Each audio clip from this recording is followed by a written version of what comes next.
موت جب صاحبِ کردار سے ٹکراتی ہے،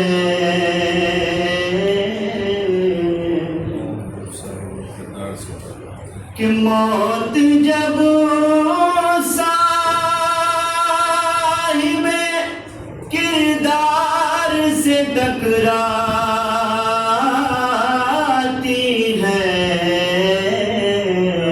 ارے وہ تو مرتا نہیں پر موت ہی مر جاتی ہے، وہ تو آواز بلند سے بات، وہ تو مرتا نہیں پر موت ہی مر جاتی ہے، تو یہ تو ترکیب ملاقات علی ہے، ورنہ تو یہ تو ترکیب ملاقات علی ہے، ورنہ ارے موت ہے ڈر کے غلاموں کو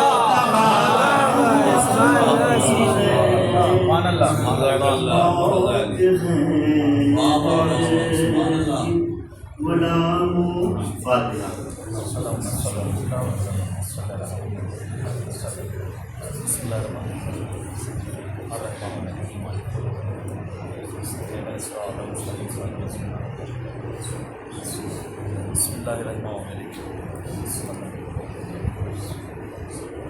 رو کے کہتی تھی سکینہ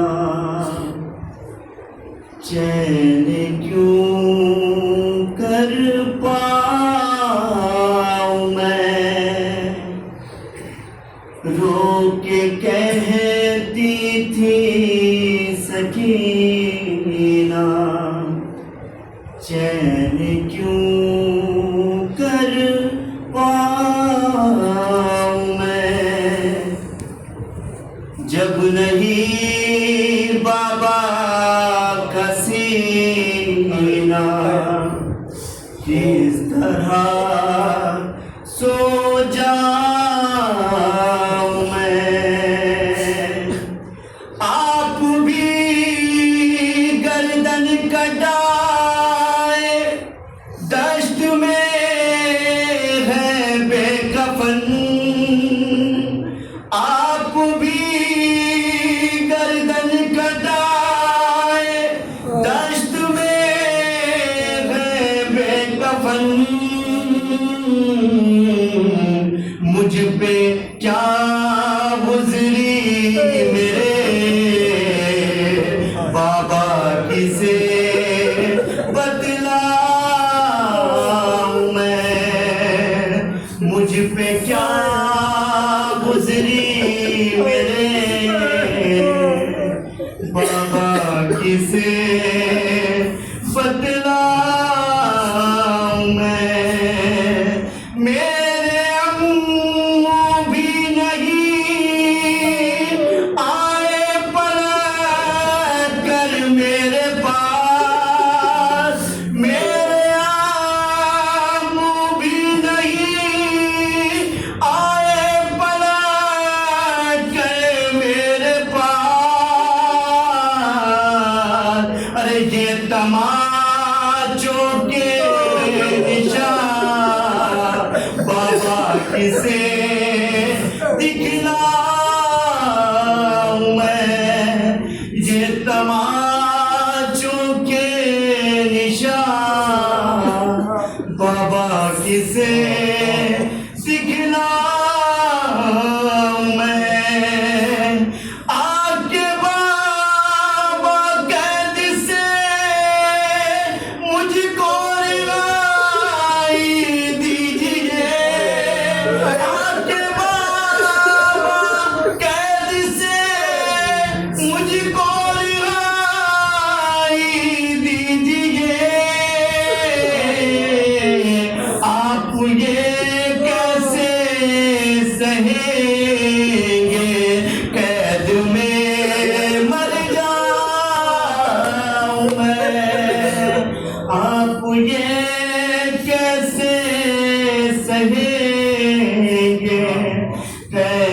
میں مر جاؤں میں آپ جو آتے نہیں بابا میری آواز پہ آپ جو آتے نہیں بابا میری آواز پہ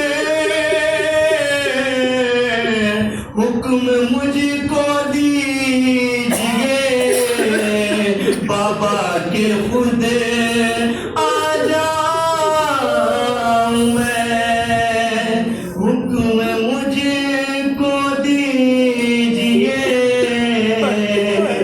بابا کہ میں آ جاؤں میں بس یہی کہہ کر فرید آخر سکینہ مر گئی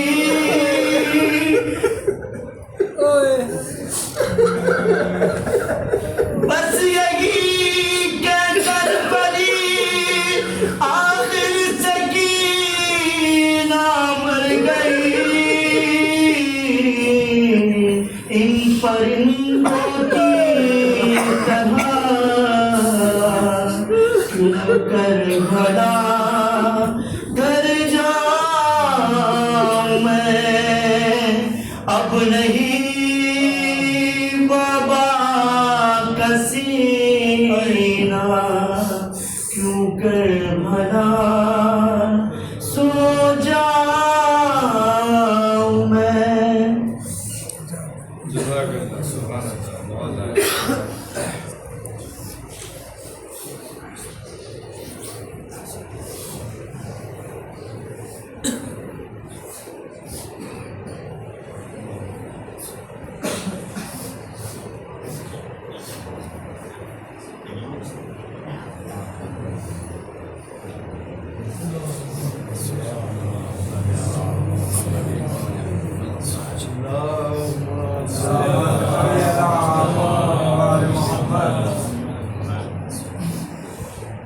رحم الله من قرأ الفاتحة.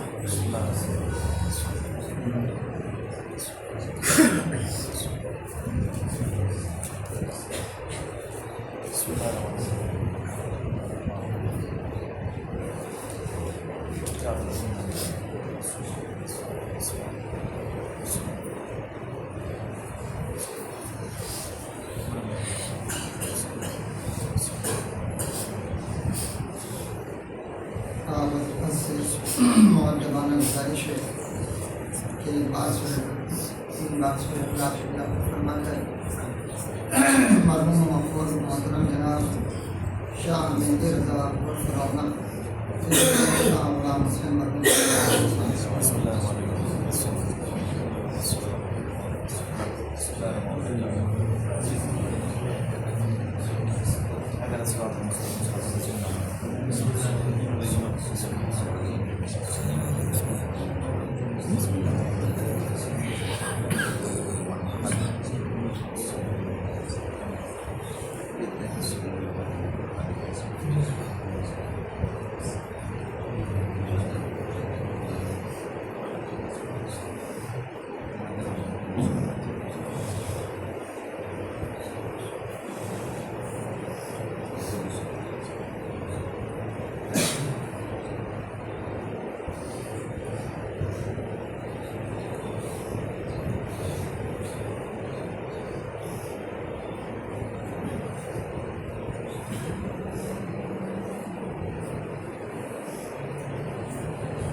بسم الله الرحمن الرحيم الحمد لله الذي هدانا لهذا وما كنا لنهتدي لولا أن هدانا جاءت رسل ربنا بالحق والصلاة والسلام تحيتهم الإكرام مولانا ومولى الثقلين جد الحسن والحسين سيدنا أبي القاسم محمد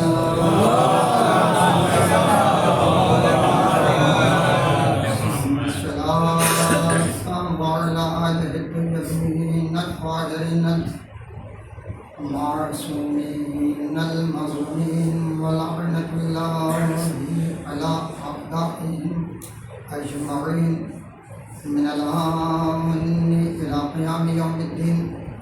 أما بعد فقد قال الله سبحانه في كتابه الحكيم والفرقان المجيد وقوله الحق ووضاح البحر الصالحين. بسم الله الرحمن الرحيم. قل من حرم زينة الله التي أخرج لعباده والطيبات من الرزق. صلوات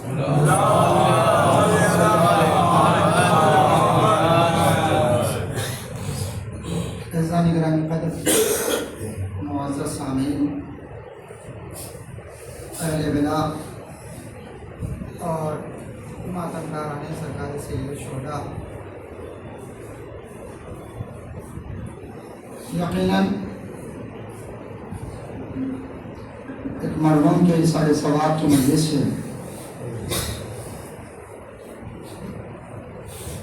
لہٰذا انہیں سب مناسبتوں کو مد نظر رکھتے ہوئے آپ کی خدمت میں کچھ عرض کرنا ہے، اور اس کے بعد تاکہ اظہار ثواب کا ذریعہ فراہم کر کے مسائل کو چند جملے اور مجلس کر دیں۔ خداوند عالم نے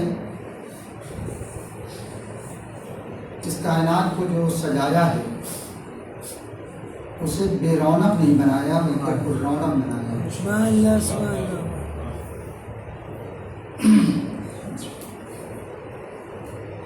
چاہے وہ آسمان کی خلقت ہو، زمین کا فرش بچھانا ہو، موجوں کی روانی ہو، اشجار کا پرثمر ہونا ہو، ہر ایک کو اللہ نے پر رونق بنایا ہے۔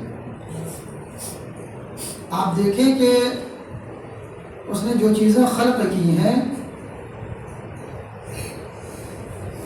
اگر انسان اس کی مخلوقات کے اوپر غور کرے تو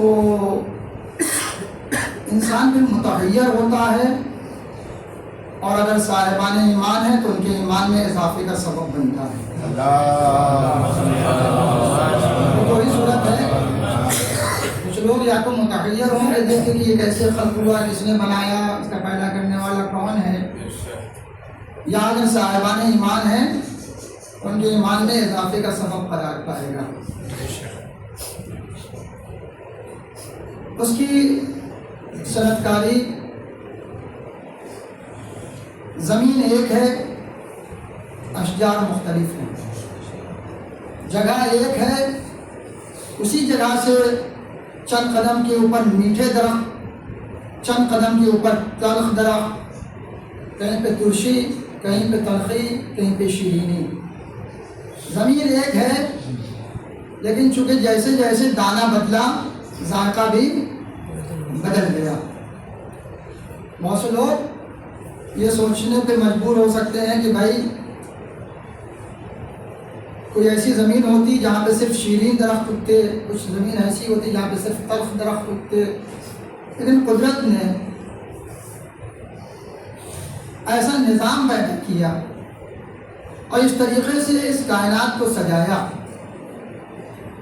کہ دیکھنے والے اگر خدا کی قدرت پہ غور و فکر کریں تو ان کے ایمان میں اضافے کا سبب قرار پائے۔ اور کیجیے گا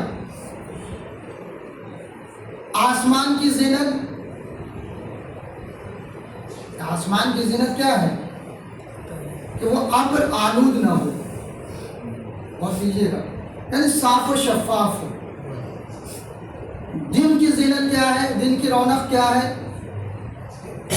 آفتاب کا نمودار ہونا، روشن ہونا، اور کیجیے گا اچھا جب آفتاب نمودار ہوتا ہے، روشن ہوتا ہے، زمانے کو پر رونق کرتا ہے، تو اس کی بھی کئی کیفیت ہے۔ پہلی کیفیت وہ ہے جو صبح کے وقت آفتاب طلوع ہوتا ہے، اس کی کرنیں الگ ہوتی ہیں، اس کی روشنی الگ ہوتی ہے۔ جب وہ شباب کے اوپر ہوتا ہے تو اس کی روشنی، اس کی کیفیت الگ ہوتی ہے۔ جب وہ غروب کی منزل میں ہوتا ہے تو اس کی شکل، اس کی کیفیت، اس کا نور الگ ہوتا ہے۔ رات کی رونق یہ ہے کہ ستارے آسمان پہ ٹمٹماتے رہیں اور چاند کی شعاعیں روشنی پھیلتی رہیں۔ درخت کی رونق یہ ہے کہ وہ اس کے برگ پتیاں ہری بھری ہوں اور وہ پرثمر ہو۔ بے ثمر درخت پر رونق نہیں ہوتا، بے رونق ہوا کرتا ہے۔ اور کیجیے گا عالم کی رونق یہ ہے کہ وہ اپنے علم پہ عمل کرتا ہوا نظر آئے۔ اگر عالم اپنے علم پہ عمل نہ کرے تو رونق دار نہیں، بے رونق کہلائے گا۔ اور کیجیے گا اسی طریقے سے ہر چیز کو اللہ نے وہ رونق اور اس کے سبب بنا کے خلق کیا ہے کہ انسان، جیسے زینت کا مسئلہ ہے، زینت قرآن کہہ رہا نا کہ قل من حرم زینت اللہ التی، کہیے پیغمبر کہ اس زینت کو جسے اللہ نے اپنے بندوں کے لیے اخرج لعبادہ معین کیا، خارج کیا، اسے کس نے حرام قرار دیا۔ اور کیجیے گا تو جو چیز انسان کے لیے باعث رونق ہو، باعث زینت ہو، جسے اللہ نے زینت قرار دیا ہے، اسے کسی کو حق نہیں کہ اسے حرام قرار دے۔ اب کچھ شرائط ہے، کچھ شروط ہے، اس شرط و شرائط کے ساتھ اگر انسان زندگی گزارتا ہے تو انسان کی زندگی پر رونق کہلاتی ہے۔ اگر ان شرائط سے ہٹ کے زندگی گزارتا ہے تو اس کی زندگی بے رونق ہو جائے گی۔ مثال کے طور پہ اگر کسی کو اپنی زندگی کو پر رونق بنانا ہے تو با اخلاق ہونا ہوگا، حسن اخلاق کا مظاہرہ کرنا ہوگا، کمال اخلاق کی بلندی پہ پہنچنا ہوگا، تو پھر اس کی زندگی پر رونق ہو جائے گی۔ مثال کے طور پہ کوئی صاحب ہیں جو سبھی کو سلام کرتے ہیں، سبھی سے مصافحہ کرتے ہیں، سبھی کی احوال پرسی کرتے ہیں۔ کوئی مریض ہو گیا تو عیادت کے لیے چلے گئے، کسی کا جنازہ ہو گیا تو دروازے پہ عیادت اس کے لیے آ گئے، تعزیت کے لیے آ گئے۔ اور کیجیے گا تو اب ہر ایک کی زبان پہ، ہر عام و خاص کی زبان پہ ان کی تعریف کے جملات ہوں گے۔ کیا کہنا ان صاحب کا؟ ہر مجلس میں شرکت کرتے ہیں، ہر بیمار کی عیادت کرتے ہیں، ہر جنازے میں شرکت کرتے ہیں۔ توجہ چاہتا ہوں، وہیں پہ ہم جیسا عالم ہو اور جنازے میں شریک نہ ہو، تعزیت کو نہ آئے، عیادت کو نہ جائے، اور کیجیے گا تو ہر ایک یہ کہے گا یہ عالم بے عمل ہے، یعنی بے رونق ہے۔ اور جو رونق دار نہیں ہوا کرتا اس کا کوئی احترام نہیں ہوا کرتا۔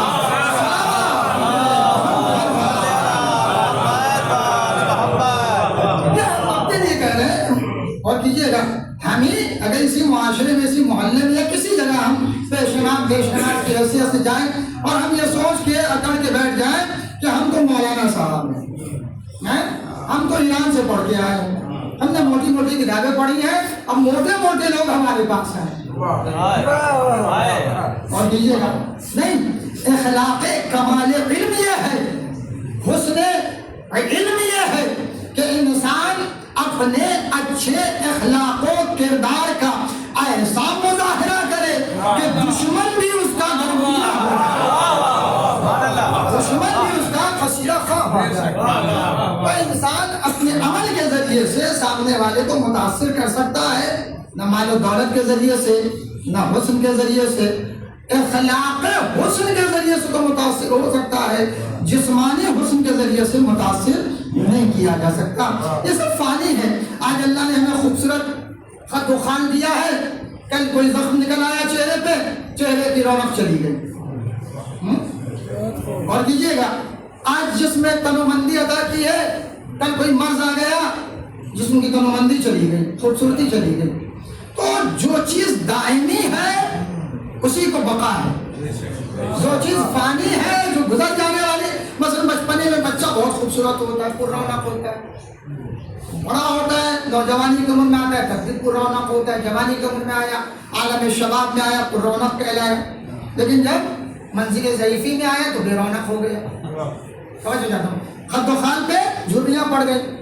اور کیجیے گا, تو جو چیز فانی ہے اس پہ کیسا غرور, جو چیز فانی ہے اس پہ کیسا غرور, تو اللہ کو پسند ہی نہیں ہے. تو ہم علم پہ بھی غرور نہیں کر سکتے.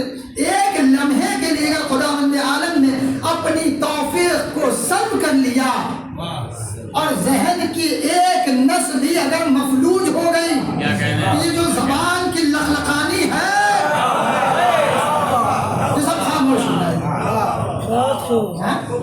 لہٰذا ضرورت اس بات کی ہے کہ ہم اپنے معاشرے کو, اپنے سماج کو اگر پر رونق بنانا چاہتے ہیں تو ہر ایک فرد کی ذمہ داری ہے کہ وہ اپنے آپ کے اندر اپنے کردار کو پر رونق بنائے, اپنے اخلاق کو پر رونق بنائے. اور جب انسان اپنے اخلاق کو پر رونق بنائے گا تو یقیناً اس کا سماج, اس کا معاشرہ, اس کے اہل خانہ یقیناً پر رونق ہوتے چلے جائیں گے. وہ معاشرہ نہ اللہ کو پسند ہے, نہ رسول اللہ کو پسند ہے, نہ اہل بیت اطہار علیہ السلام کو پسند ہے, جو اپنے کردار کی وجہ سے بے رونق ہو گیا. انسان اپنے گھر سے شروع کرے, اپنے خانوادے سے شروع کرے. اور کیجیے گا, آج جن مرحوم کی مجلس ہے ان کا نام ہی لوگوں کی عام و خاص کی زبان پہ مہدی رضا, شاہ مہدی رضا بہت کم لوگ جانتے ہوں گے. اہل خانہ جانتے ہوں گے, ان کے گھر والے جانتے ہوں گے, بھائی بہن جانتے ہوں گے, لیکن اہل مجلس مجھے نہیں معلوم تھا اصلی نام. جب میں نے دیکھا تو دیکھا اس پہ لکھا تھا مہدی, شاہ مہدی رضا, لیکن رونق کے نام سے ہر ایک جانتا تھا. اچھا, جیسا نام گھر والوں نے مثلا پکارنے کا رکھ دیا, کمال تو یہ ہے مثلا ہم کسی کو چاند کہیں تو وہ چاند جیسا دکھنا چاہیے, ہم کسی کو حسین کہیں تو حسین جیسا دکھنا چاہیے. نام لوگوں نے رکھ دیا رونق. رونق اس کا مطلب یہ ہے کہ طفلی کے زمانے میں بھی رونق تھے, گھر والوں کے لیے, ماں باپ کے لیے, بھائی بہنوں کے لیے, جوانی میں بھی رونق کہلائے. اور جب عالم شباب پہ پہنچے تو مجمع میں, تشیع جنازے کے مجمع نے اس بات کو ثابت کر دیا کہ محلے کے لیے بھی, اہل محلہ کے لیے بھی وہ رونق ہی تھے. صلوات پڑھے نا محمد. ہندو بھی آیا ہوا ہے, اہل تسنن بھی آئے ہوئے ہیں, عزیز و اقارب بھی آئے ہوئے ہیں, اہل تشیع بھی آئے, ویسے بھی آئے ہوئے ہیں. اور ہر ایک کہہ رہا ہے کہ کتنا اچھا انسان تھا, کتنا ہنستا اور چہرہ جو ہے ہمارے درمیان سے اس طریقے سے گزر گیا. یہ ہم سب کے لیے مقام عبرت ہے جناب. ہم افضل کی زندگی جی رہے ہیں, ہم یہ سوچتے ہیں آج سو گئے کل اٹھ جائیں گے, پرسوں گھومنے چلے جائیں گے, اور اس کے بعد سارے پروگرام مرتب ہیں. کب موت آئے گی بتا کر نہیں آئے گی, کیسے آئے گی یہ بھی بتا کر نہیں آئے گی. یہ ساری چیزیں ہمارے لیے جو روزمرہ کے مشاہدات ہیں یہ ہماری زندگی کے لیے عبرت ہیں, مقام عبرت ہے. یہ سب چلتا پھرتا انسان, ابھی چند دن پہلے سلام و دعا ہوئی, کلام ہوا, ہنستا ہوا چہرہ ہم نے دیکھا, اور دوسرے دن خبر یہ آئی کہ صبح اٹھے اور گر گئے اور ایڈمٹ ہو گئے. اور چند دنوں کے بعد خبر یہ آ رہی ہے کہ لقائے پروردگار انتقال فرمایا. تو یہ ہم سبھی کے لیے مقام عبرت ہے. ہر انسان اپنے کردار کو سنبھالے, کھنگالے اور دیکھے کہ یقین کیا ہم وہاں جانے کے لیے آمادہ ہیں یا نہیں ہیں, وہاں کے سفر کے لیے ہمارے اندر کتنی آمادگی ہے. جب انسان مسافر کسی سفر پہ جاتا ہے, مثال کے طور پہ ابھی بابو بھائی کو چند دن کے بعد سفر کربلا درپیش ہے اور سفر شام, تو کیا یہ سو رہے ہیں یا اپنے جانے کے لیے جو بھی مسافر ہے, جو جتنا دور کا سفر طے کرتا ہے ویسا ہی پہلے سے اہتمام و انتظام کرتا ہے نہیں کرتا ہے؟ یا اچانک اٹھا اور چلا گیا، جو اچانک اٹھ کے جاتا ہے وہ پریشان ہوتا ہے سفر میں، یہ حقیقت ہے۔ اور جو انتظام کر کے جاتا ہے اپنے سفر کا، وہ آرام سے سفر کی امانت کو طے کرتا ہے۔ تو ہمیں جانا ہے اس فانی دنیا سے دار بقا کی طرف کوچ کرنا، ایک کو جانا ہے۔ تو یہ بتائیے کہ کیا واقعی ہم نے وہاں کے لیے آمادگی کر رکھی ہے؟ اگر موت بتا کے آئے تو ہم 1 ہفتے کے بعد آئیں گے، 1 سال کے بعد آئیں گے، تو ہر آدمی موت آنے سے پہلے ہی مر جاتا، آمادگی کیا کرتا؟ پہلے مر جاتا۔ تو موت تو بتا کے نہیں آئی، چلتے پھرتے انسان چلا جا رہا ہے، ضعیف بیٹھے ہیں جوان چلا جا رہا ہے، جوان بیٹھے بچہ چلا جا رہا ہے۔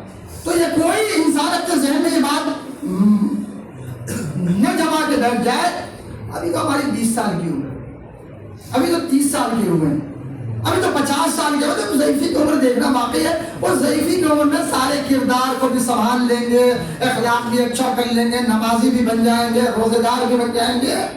اور کیجیے گا تو کچھ چیزیں ایسی ہیں۔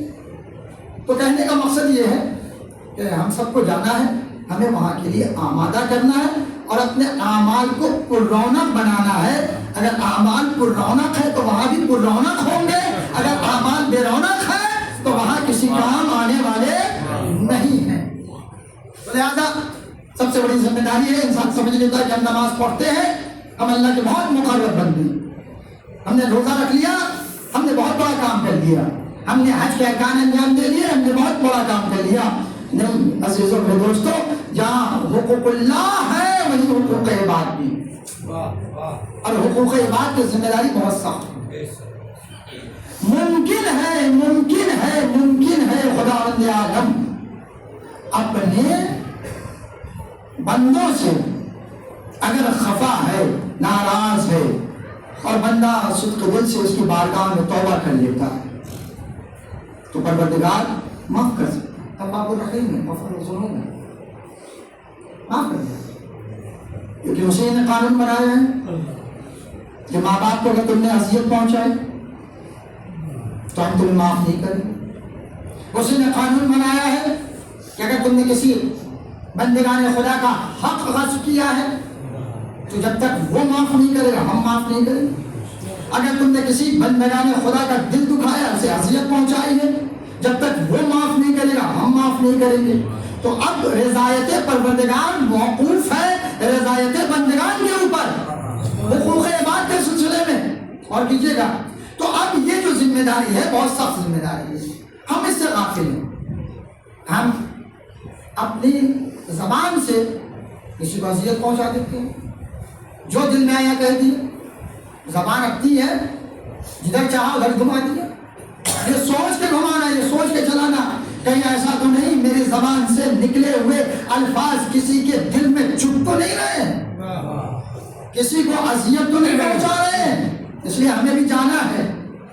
اور کیجیے گا اسے اس چھوٹی چھوٹی منزلیں ہیں، حقوق ہمسائگان، پڑوسی بھوکا مر رہا ہے ہم محل پہ گھر بنا رہے ہیں، پڑوسی بیمار ہے۔ اچھا عجیب فلسفہ ہے، فلسفہ یہ ہے کہ واقعی روایت بھی اس سلسلے میں کہ اگر کوئی مر جائے تو اس کی تشییع جنازہ میں شرکت کرو، غسل میں اور تکفین میں تجہیز میں شرکت کرو۔ تو اس کے ساتھ یہ بھی تو حکم ہے کہ اگر تمہارا کوئی پڑوسی، کوئی مومن، کوئی بھائی مریض ہے، بیمار ہے تو اس کی خبر گیری کرو، اس کی عیادت کرو۔ جتنے لوگ مرنے کے بعد تشییع جنازہ میں شرکت کرتے ہیں، کاش اتنے لوگ عیادت کے لیے چلے جائیں۔ اور کیجیے گا تو بیمار کو تسکین بھی ملے گی۔ بھائی عیادت کا بہت بڑا حکم ہے، اگر کوئی مریض ہے تو اس کی عیادت کے لیے جائے۔ مرنے کا انتظار ہوتا ہے، مر جائے تو جائیں گے، مجمع چھلک رہا ہے نماز جنازہ میں، تجہیز تکفین میں، غسل دینے میں۔ اگر کاش جس وقت انسان مریض ہے اتنا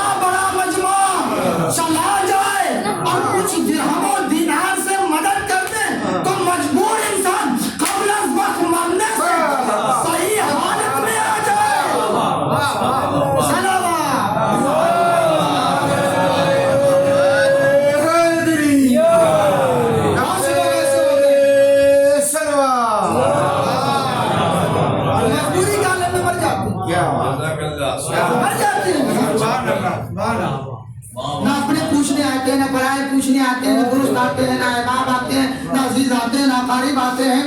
دیکھنا آئے نا تو دور کی بات ہے، کوئی تعاون نہیں کر پاتا، کوئی مدد نہیں کر پاتا، بیچارہ مرض میں مبتلا ہے اور اسی فکر میں گلا جا رہا ہے. پیسے تو ہے نہیں، دولت تو ہے نہیں، تو علاج کہاں سے کرائیں؟ غور کیجیے گا، اگر اتنا بڑا مجمع، جتنا بڑا مجمع تشییع جنازے میں آتا ہے، کاش اتنا بڑا مجمع انسان کی عیادت کے لیے، مریض کی عیادت کے لیے چلا جائے اور اپنے امکان کے مطابق جو بھی ہو سکے تعاون کر سکے، تو یقیناً وہ جو بستر علالت پہ پڑا ہے اسے سکون حاصل ہوگا، اسے اطمینان حاصل ہوگا. اتنا بڑا مجمع، اتنے چاہنے والے ہمارے لیے فکر مند ہیں، اسے ذہنی سکون عطا ہوگا. اور کیجیے گا، یہ جو سکتہ قلبی ہوتی ہے، ہارٹ اٹیک ہوتا ہے، یہ زیادہ تر سوچ و فکر سے ہوتا ہے. اور کیجیے گا، یوں ہی یہ مرض نہیں ہوتا.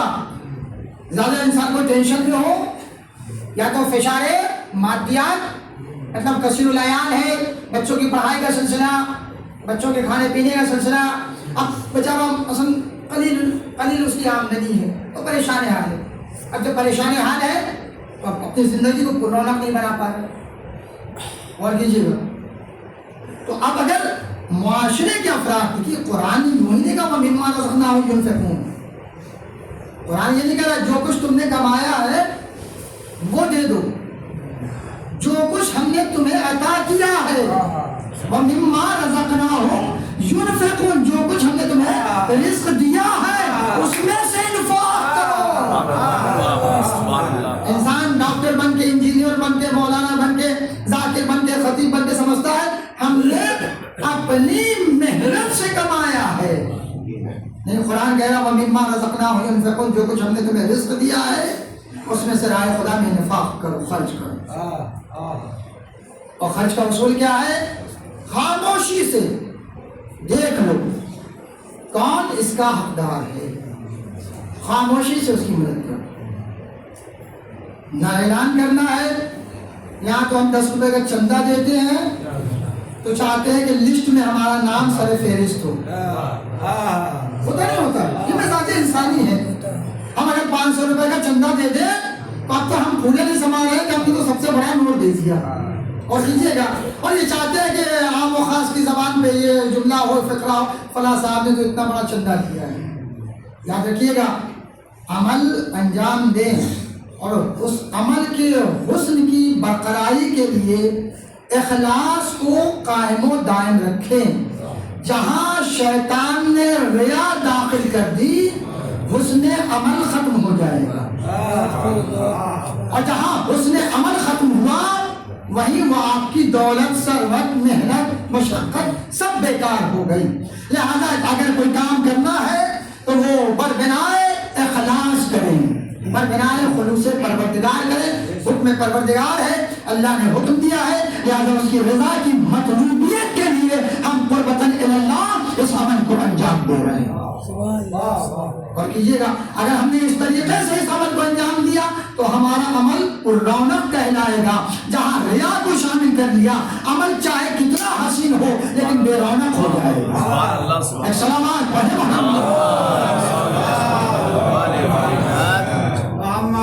میرے عزیزوں، میرے دوستوں، کہنے کا مقصد یہ ہے کہ ایصال ثواب کی مجلس ہے اور ہم سب کی ذمہ داری ہے، ہم سب اپنے آپ کو آمادہ کریں وہاں جانے کے لیے. اور اگر ہم آمادہ نہ کر سکیں تو اتنا سخت مرحلہ آنے والا ہے، اتنا سخت مرحلہ آنے والا ہے کہ انسان گمان بھی نہیں کر سکتا. جو روایتیں شاہد ہیں اسی کے ذہن میں اسے سمجھا جا سکتا ہے کہ جب انسان کے جسم سے روح قبض کی جاتی ہے تو کیا کیفیت نمودار ہوتی ہے. آپ اکثر مجلسوں میں سنتے رہتے ہیں. سننا آسان ہے، جس پر بیتتی ہے نا اصل صحیح معنوں میں اسے صحیح احساس ہوتا ہے کہ کیا کیفیت ہوتی ہے. اس کی مثال دی گئی تھی کہ ایک نالائن کے کپڑے کو خاردار درخت کے اوپر ڈال کے کھینچ لیا جائے، جیسے تار جدا ہوتا ہے ویسے ہی جسم سے روح نکلتی ہے، اور عجیب کیفیت ہے۔ ماننے والا مرنا ہے، اگر ماں باپ اس سے راضی نہیں ہے تو اور اذیت سے روح نکلتی ہے۔ محب اہل بیت نہیں ہے تو اور اذیت سے روح نکلتی ہے۔ توجہ چاہتا ہوں۔ اور جو محب اہل بیت ہے، جس نے والدین کو خوش کر رکھا ہے، اس کی روح ایسے نکلتی ہے جیسے پھول سے خوشبو۔ ہو سکتا ہے کسی کے ذہن میں، کسی بچے کے ذہن میں یہ سوال پیدا ہو گیا کہ جناب یہ کیسے ممکن؟ کیفیت تو ایک ہی ہے نا، کہ جب جسم سے روح نکلتی ہے تو احساس درد، احساس تکلیف ہوتی ہے، اور آپ کہتے ہیں کہ مومن کے جسم سے روح نکلے ایسے جیسے پھول سے خوشبو۔ تو اب سنیے گا اور کیجیے گا کہ واقعہ قرآنی میں جناب زلیخا اور جناب یوسف کا، جب مصر کی عورتوں نے زلیخا کو برا بھلا کہنا شروع کیا کہ تم نے کیا کیا، کون سا عمل زشت انجام دیا جس سے ہم سبھی کا سر نیچا ہو گیا، کہا ایسا ہے اس کا جواب میں زبان سے نہیں دوں گا۔ ایک بزم سجایا، خواتین مصر کو بلایا اور کہا سنو، یہ لو نیبو، یہ لو چاقو، جیسے ہی یوسف تمہارے درمیان سے گزرے تمہیں کچھ نہیں کرنا، صرف اس نیبو کو چاقو سے کاٹنا ہے۔ بات طے ہو گئی، مصر کی عورتیں جمع ہو گئی، جناب یوسف کو مصر کی عورتوں کے درمیان سے نکالا گیا، سب نے نیبو کاٹا، اور جب نیبو کاٹا اور جناب یوسف گزر گئے تو زلیخا نے کہا نیبو کاٹ لیا، تو سب نے دیکھا کہ ارے نیبو کے ساتھ انگلیاں بھی کٹی ہوئی ہیں اور خون جاری ہو رہا ہے۔ جب زلیخا نے کہا اس وقت انہوں نے دیکھا کہ انگلی کٹی ہوئی ہے، یعنی جب انگلی کٹتی ہے خون نکلتا ہے تو احساس درد ہوتا ہے، یہ فطرت ہے، یہ فطرت ہے۔ لیکن چونکہ اللہ نے جناب یوسف علیہ السلام کو کچھ اس انداز سے سجایا تھا، توجہ چاہتا ہوں، کچھ اس انداز سے حسن سے سجایا تھا کہ مصر کی عورتیں حسن یوسف کے دیدار میں کچھ اس انداز سے محو دیدار ہوئی کہ انگلی کٹ گئی لیکن احساس درد نہ ہوا، نیبو کے ساتھ انگلی کٹ گئی، احساس درد نہ ہوا۔ اب سمجھے آپ، جب کوئی مرد مومن اس دنیا سے جاتا ہے تو اس کے سرہانے جس کا وہ دم بھرتا ہے زندگی میں، نام حسین، نام علی، نعرہ حیدری، یا حسین لبیک یا حسین، وہ ہستیاں سرہانے آ جاتی ہیں۔ تو جو یوسف کو دیکھ کے انگلی کاٹ لے جو عورتیں، انہیں احساس درد نہ ہو، تو جن کے سرہانے فخر یوسف کھڑے ہوں، تو جب مومن فخر یوسف کے دیدار میں محو ہوتا ہے جسم سے روح نکل جاتی ہے، احساس تکلیف نہیں ہوا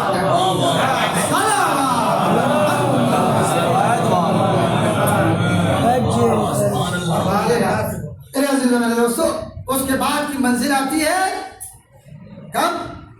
جب غسل و کفن دے کر انسان کو قبر کے حوالے کیا جاتا ہے، بہت سخت منزل ہے جناب۔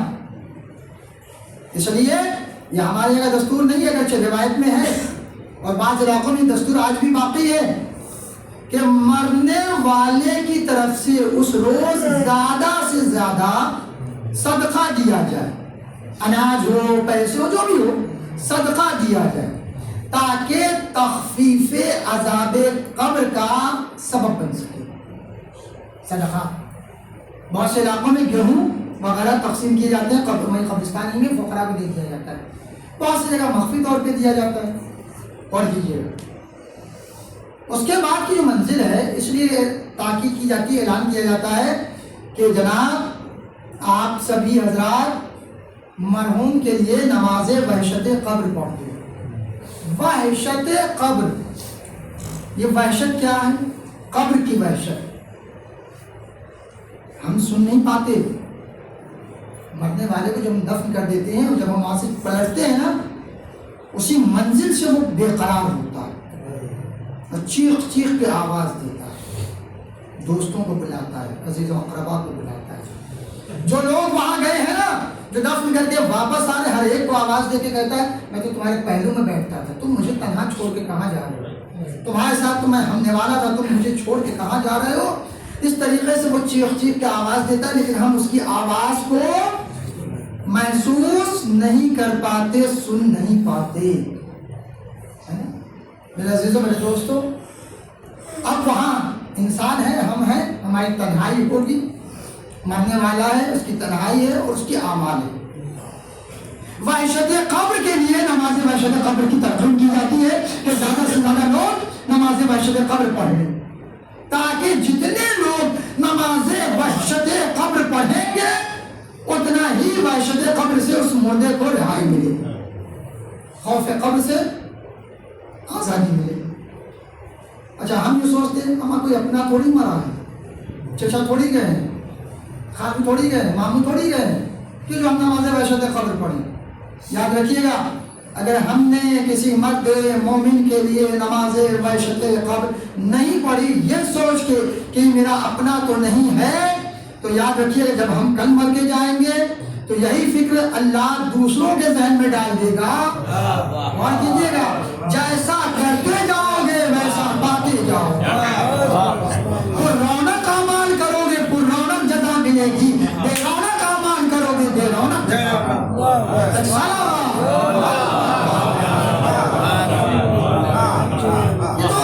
خدا مند عالم توفیق عطا کرتا ہے. مثلا ہم بیٹھے ہوئے، ہمیں خبر آئی واٹس ایپ کے اوپر کہ فلاں مولوی صاحب کا یا فلانا مولانا صاحب کا یا فلاں مرد مومن کا انتقال ہو گیا. اب ذہن میں فوراً یہ بات آئی کہ وہ مرد مومن تھے، ان کا انتقال ہوا، لا ان کے لیے نماز وحشت قبر پڑھوں. کیوں آیا؟ کیونکہ شاید ممکن ہے وہ بھی دوسروں کے لیے نماز وحشت قبر پڑھنے کے عادی تھے. یہ انتقال نہیں ہوتا، یہی ادھر سے عطا نہیں ہوتا. محلے میں کبھی کبھی ایسا ہوتا کوئی چلا گیا لیکن نماز وحشت قبر ذہن سے فراموش ہو گئی، نہیں پڑھ سکے، ذہن سے نکل گئی بات.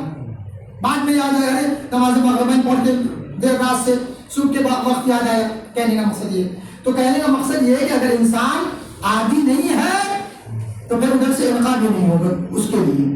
اگر عادت ہے دوسروں کے لیے تو پھر دوسروں کے ذہن میں آپ دیکھیں جو لوگ زیادہ سے زیادہ مجلسوں میں، محافل میں، کسی کے اچھے برے میں شریک ہوتے ہیں، ان کے یہاں کثیر تعداد میں ہر فنکشن میں مجمع جمع ہوتا ہے. کیوں ہوتا ہے؟ کیونکہ یہ ہر مجلس میں، محافل میں، ہر جگہ شریک ہوتے ہیں. پتا چلا جیسی عادت ہے ویسے ہی صلہ مل رہا. اور کیجیے گا، جیسی عادت ہے ویسا ہی صلہ مل رہا ہے. میرے عزیزوں، میرے دوستوں، ہم نے جیسی اچھی عادت بنائی ہوگی صلہ بھی ویسا ملے گا. اگر بری عادت بنائی ہوگی تو صلہ بھی ویسا ہی ملے گا. تو ایک ہاتھ سے لینا ہے، ایک ہاتھ سے دینا ہے. اور کیجیے، بات آگے عرض کر دوں، یہ سارے ثواب کی مجلس اور اسی میں مجلس ختم کر دوں.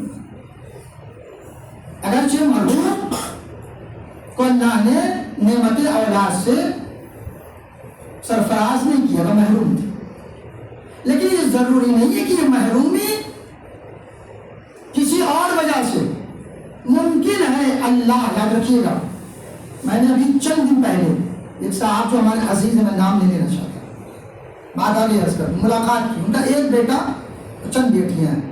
بیٹا باہر میں کما رہا ہے، باپ مریض ہے، دن بھر میں زوجہ اور بچے کو کئی مرتبہ بیٹا فون کرتا ہے، لیکن بیمار باپ کو ایک مرتبہ بھی پوچھتا نہیں کہ آپ کیسے ہو.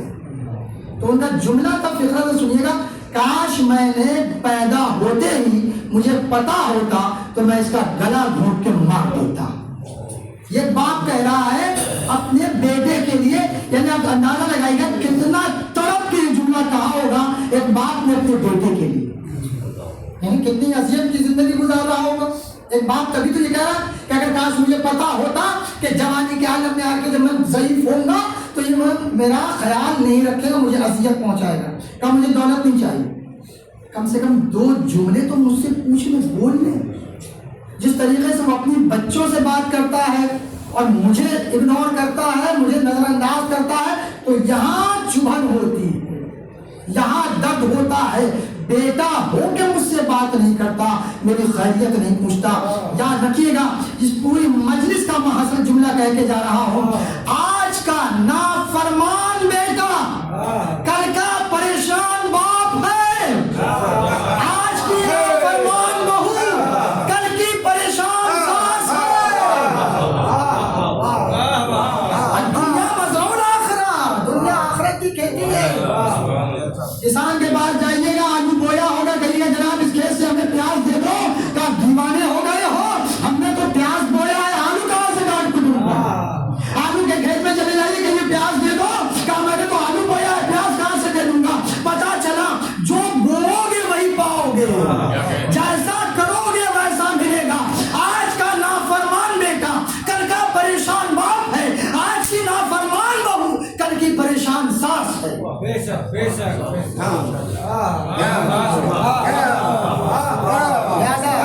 ہم سب کو سمجھنے کی ضرورت ہے. میرے عزیز و میرے دوست, ختم ہو گئی مجلس. یہی چند جملے مرحوم کے لیے سارے ثواب ہو گئے. اتنا بڑا اور رونق مجمع, رونق سے آپ کے سارے ثواب کے لیے جمع ہو. یہ مومنین کا اجتماع, یہ چاہنے والوں کا مجمع اس لیے تو آیا ہے کہ مرحوم کے 20ویں کی سارے ثواب کی وجہ سے. چلو چلو ان کے عزیز و اقارب کے لیے سامان پرسہ فراہم کر دیں, اس لیے تو آئے نا. تو اتنا بڑا مجمع دیکھیں گے, اہل خانہ, عزیز و اقربا, بھائی بہن, بھانجے بھتیجے, تو انہیں سکون ملے گا کہ ہمارے ماموں کتنے با اخلاق تھے, ہمارا بھائی کتنا با اخلاق تھا, ہمارے چچا کتنے با اخلاق تھے کہ اتنا بڑا مجمع 20ویں کی مجلس میں آیا.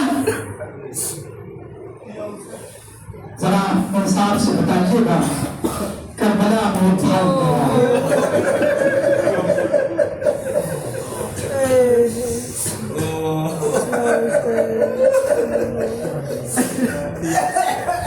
رونق بھائی, یقیناً آپ گھر والوں کے لیے رونق ہو, بھانجے بھانجیوں کے لیے رونق ہو, بھائی بہنوں کے لیے رونق ہو. روزے تشریف جنازہ ان کے بھائیوں نے کہا آج وہ چلا گیا جو اس گھر کا واقعہ رونق تھا, صرف نام کا نہیں. ہم لوگ باہر رہے, ہمیں کوئی احساس نہیں تھا, کوئی فکر نہیں ہوا کرتی تھی کہ گھر میں کیا ہوگا. رونق تو موجود ہے نا, جس سے جتنی امید ہوتی ہے نا اتنا ہی احساس زیادہ ہوتا ہے, جس سے جتنا لگاؤ ہوتا ہے نا اسے اتنا ہی زیادہ احساس ہوتا ہے. کربلا میں ایک بھائی گیا ہے, وہ بھی پیاسا گیا ہے. کربلا میں ایک ماموں گیا ہے, وہ بھی ایک پیاسا گیا ہے. کربلا میں ایک چچا گیا ہے, وہ بھی ایک پیاسا گیا ہے. اور اس کی پیاس کا عالم یہ ہے کہ خود تشنہ لب ہے, لیکن احساس سے وفا کہہ رہی ہے کہ بچے پیاسے ہیں, پانی نہ پینا. تقاضائے وفا کہہ رہی ہے میرا آقا پیاسا ہے, اصغر پیاسا ہے, میرا باس پانی نہ پینا. جس سے جتنا لگاؤ ہوتا ہے نا اسے اتنا ہی احساس ہوتا ہے. ہر ایک نے رونق بھائی کے مرنے کے اوپر عزیز و اقربا نے, دوست احباب نے, ہر ایک نے چند جملے چند کلمات کہے. ذرا پوچھیے حسین کے دل سے,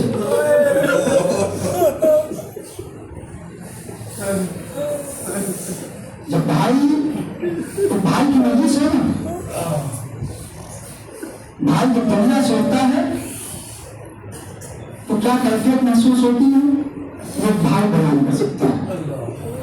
اور عباس جیسا بھائی, فوج کا کمانڈر بھائی, زینب ام کلثوم کی بھارت بھائی, سکینہ کا چچا بھائی, سکینہ کا چچا حضرت ابو فضل عباس ایسا بھائی, حسین نے کیا مرثیہ پڑھا, کمر کو تھام کے زہرا کے لال نے کہا الوان یہ کیسا راز ہے.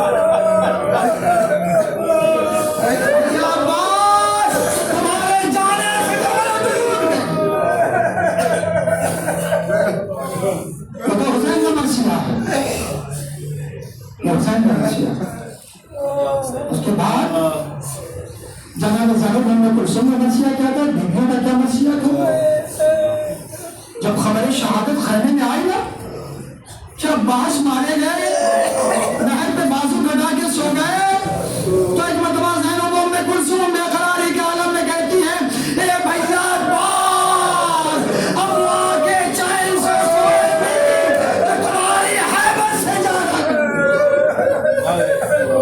اللہ کے اولاد پر جاگے گی تمہارے اطمینان سے سویا کرتی. بھیا, اے میرے پردے کے محافظ, اے میرے غیرتدار بھائی عباس, آپ تو جامع شہادت پی کے سو گئے, آگے کی منزل کو ہمیں طے کرنا. اور اس کے بعد وہ سکینہ جو بہت چہیتی تھی, اہل حرم کی بہت چہیتی, وہ بیوی باپ کی چہیتی, چچا کی چہیتی, پھوپھی کی چہیتی, ماں کی چہیتی.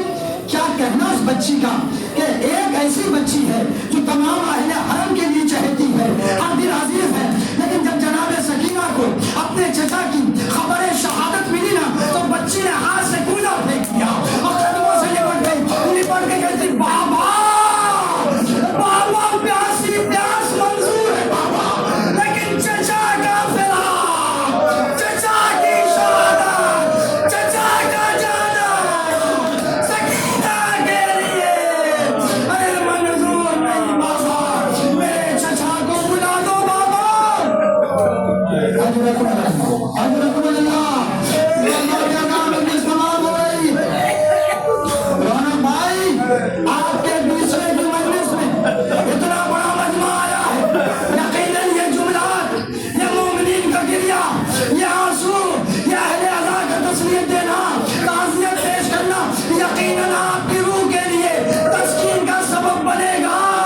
لیکن اللہ اللہ, ابو الفضل عباس کی شہادت ایسی شہادت ہے, ہر ایک رویا, ہر ایک رویا. ماں یہ کہہ کے رو, پہلے تو کہا میں دودھ نہ بخشوں گی, اور بعض کے ہوتے حسین مارے گئے, میں دودھ نہ بخشوں گی. تو بشیر نے کہا نہیں نہیں بیوی, ارے عباس نے تو وہ جامع شہادت کی ہے, اور ایسی جامع شہادت کی ہے کہ کربلا کی تاریخ کا واحد شہید ہے.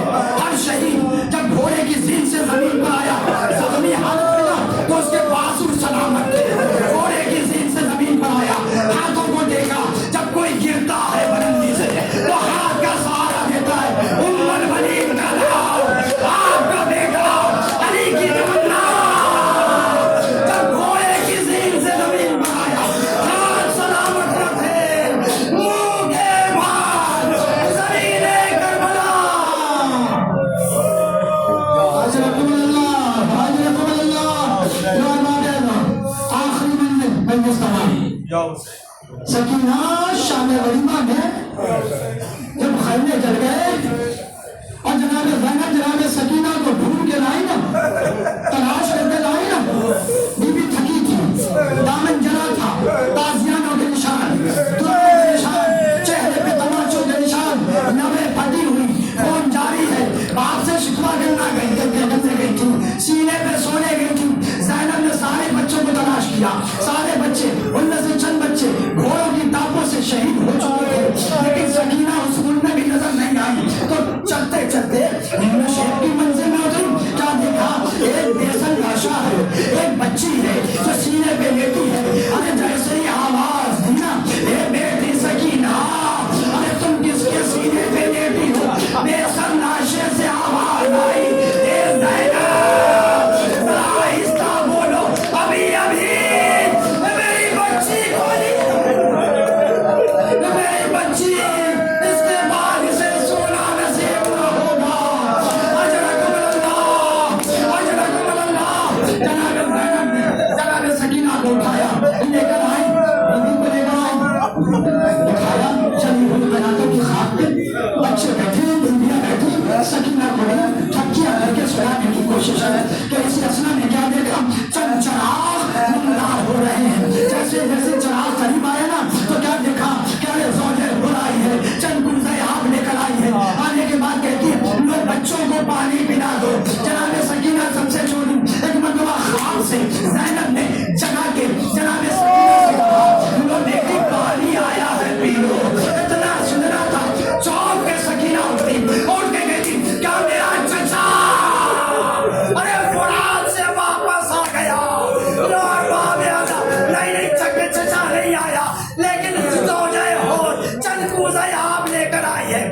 پانی پی لو. کیا سارے بچوں نے پانی پی لیا؟